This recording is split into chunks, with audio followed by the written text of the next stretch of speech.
matuto ka magtanim, you will reap. There's reaping. May pag-aani. Marami, mas malaki sa inaasahan mo at mas malaki doon sa ginawa mong kapital. Anong ginawa mong kapital?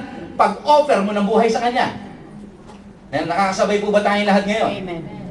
Now, sabi rito ng salita ng Diyos, sabi niya that you will benefit, the benefit you reap, okay? Aani ka, sabi niya gano'n, ng mga blessing ng Diyos at God will make sure ng mga blessing na tatanggapin mo ay magre-resulta ng kabanalan sa buhay mo.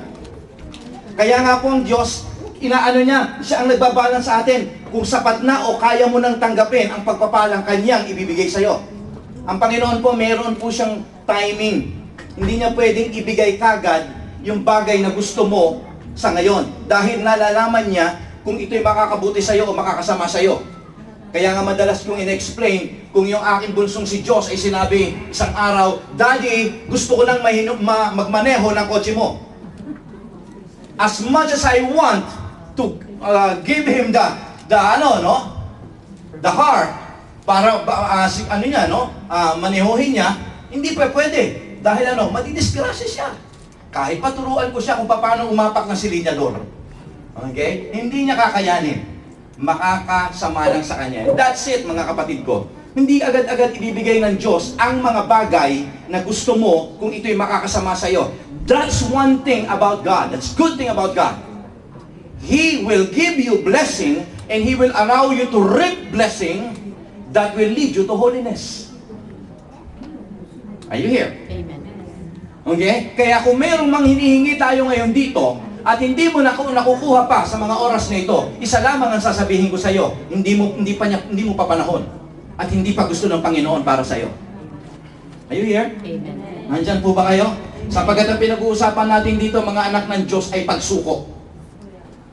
Kung ang buhay mo ay sasabihin mo, nakasuko ako sa iyo, Panginoon, pero bakit lahat ng mga hinihingi ko, hindi ko pa natatanggap mula sa iyo? Isang bagay lang, patuloy mong isuko ang buhay mo sa Kanya. Sapagkat isang araw, ikaw mismo ay masusurpresa sa gagawin ng Diyos sa iyo. Amen. Okay? Isang araw. Not your time, but in God's time. Ang sabi po na salita ng Diyos dito sa binasa natin nung una, sabi po nga niya ron, you offer yourself to God. Tingnan po ninyo, ang pag-offer ng buhay natin sa Diyos, tingnan po yung sa pangalawa, sabi niya gano'n, no? To those who have been brought to death to life, and offer the parts of your body to Him as instrument of righteousness. Hindi lamang sa salita ang pag-o-offer, hindi lamang sa pagtaas ng kamay ang pag-o-offer, ang pag-o-offer daw po is every part of your body. Okay? Pagka in-offer mo, kunyari, kung yung kamay mo, makasalanan ito. Dahil kapag ka nagagalit ka kung ano-ano lumilipad sa bahay ninyo, lahat ng cup and saucers nagiging flying saucers. Okay?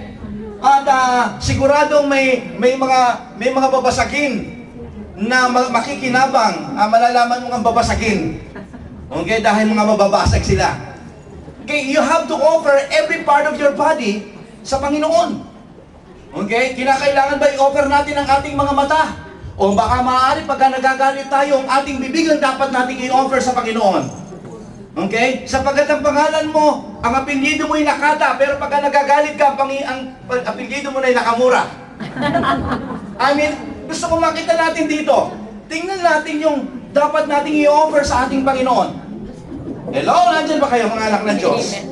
Okay? Sabi, you offer your body. Not only you're raising up your hands, not only the way na ikaw ay pupunta sa church, kundi sabi, you offer your body. That's how you surrender to God. Anything. Yung iba sa atin dito, kinakailangan siguro i-surrender pocket. Okay, wallet. Okay? Yung iba sa atin dito, dapat i-surrender sa Panginoon to give Him all the glory. Okay? Is yung ating, siguro, yung ating panahon, ating time, sa ating Diyos. That's how we should surrender to God.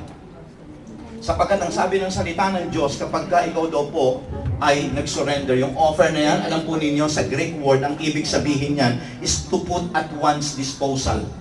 Ibig sabihin, pagka sinabing to put at one's disposal, ibig sabihin yan, wala akong karapatan, Lord, na kumilos ng pangunahan ka sapagkat kung ano ang sasabihin mo, yun lamang ang gagawin ko. Did you know, okay, na sa panahon ng ating Panginoong Jesus, once na sinabi mong I surrender or I'm a slave to you, pag hanggang hindi sinasabi ng amo na kumain ka, hindi ka kakain. At kapag ka sinabi ng amo mo, huwag kang kumain maghapon ngayon, hindi ka talaga kakain. Ganoon katindi, mga kapatid ko, ang total surrender. At ang total surrender na ito ay ginagamit lamang sa slave. You offer yourself. You are at one's disposal. At mga kapatid ko, this should be the way. Purihin nga ang Panginoon. Sabi ko nga last week, di ba? Sa isang tao, pagka nabuhay ka dito sa mundong ito, walang tao na hindi slave ng ibang mga bagay. Tama? One or another, we are slave of things or somebody sa buhay nito. But praise be to God, the wisest thing to do is to be a slave for God. Okay?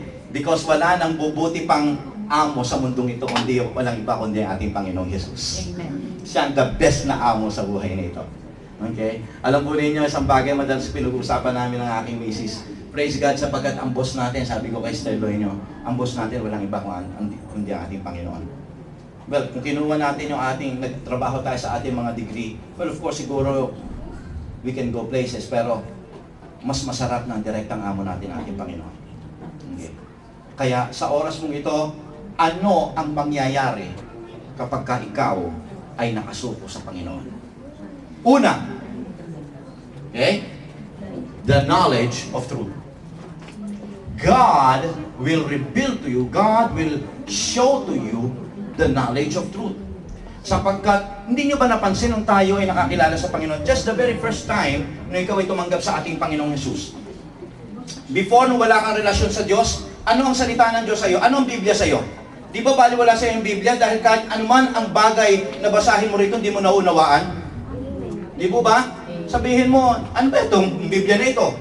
Parang hindi ko maunawaan, hindi ko makita kung anong relasyon nito sa buhay ko.